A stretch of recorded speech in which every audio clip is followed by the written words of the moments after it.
ಕನ್ನಡ ಚಿತ್ರರಂಗದ ಜನಪ್ರಿಯ ನಟರಲ್ಲಿ ಒಬ್ಬರಾದ ರೋರಿಂಗ್ ಸ್ಟಾರ್ ಶ್ರೀ ಮುರಳಿ ಅವರು ಈ ಬಾರಿ ತಮ್ಮ ಅಭಿಮಾನಿಗಳ ಒತ್ತಾಯಕ್ಕೆ ಮಣಿದು ಬರ್ತ್ಡೇಯನ್ನ ಆಚರಿಸಿಕೊಳ್ತಿದ್ದಾರೆ.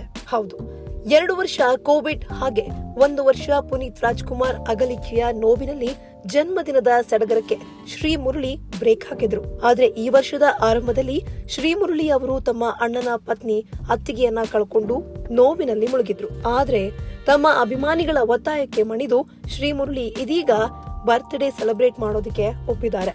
ಕಳೆದ 4 ವರ್ಷಗಳಿಂದ ತಮ್ಮ ಜನ್ಮದಿನ ಆಚರಿಸೋದನ್ನ ಬಿಟ್ಟಿದ್ದ ಶ್ರೀ ಮುರಳಿ ಅವರು ಈ ಬಾರಿ ಅಭಿಮಾನಿಗಳ ಜೊತೆ ಜನ್ಮದಿನ ಆಚರಿಸಿಕೊಳ್ಳೋಕೆ ನಿರ್ಧಾರವನ್ನು ಮಾಡಿದ್ದಾರೆ.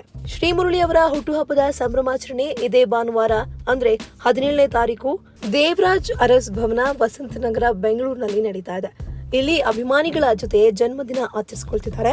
ಅದೇ ದಿನ ಹೊಂಬಾಳೆ ಸಂಸ್ಥೆ ನಿರ್ಮಾಣ ಮಾಡ್ತಾ ಇರುವಂತಹ ಪ್ರಶಾಂತ್ ನೀಲ್ ಅವರ ಕಥೆ ಇರುವ ಭಗೀರಾ ಚಿತ್ರತಂಡದಿಂದ ಶ್ರೀ ಮುರಳಿ ಅವರಿಗೆ ಬರ್ತ್ಡೇ ಗಿಫ್ಟ್ ಸಿಗ್ತಿದೆ. ಶ್ರೀ ಮುರಳಿ ಬರ್ತ್ಡೇ ಪ್ರಯುಕ್ತ ಭಗೀರಾ ಚಿತ್ರದ ಟೀಸರ್ ಕೂಡ ಭಾನುವಾರ ಬೆಳಿಗ್ಗೆ ಹೊಂಬಾಳೆ ಯೂಟ್ಯೂಬ್ ಚಾನೆಲ್ನಲ್ಲಿ ರಿಲೀಸ್ ಆಗ್ತಿದೆ.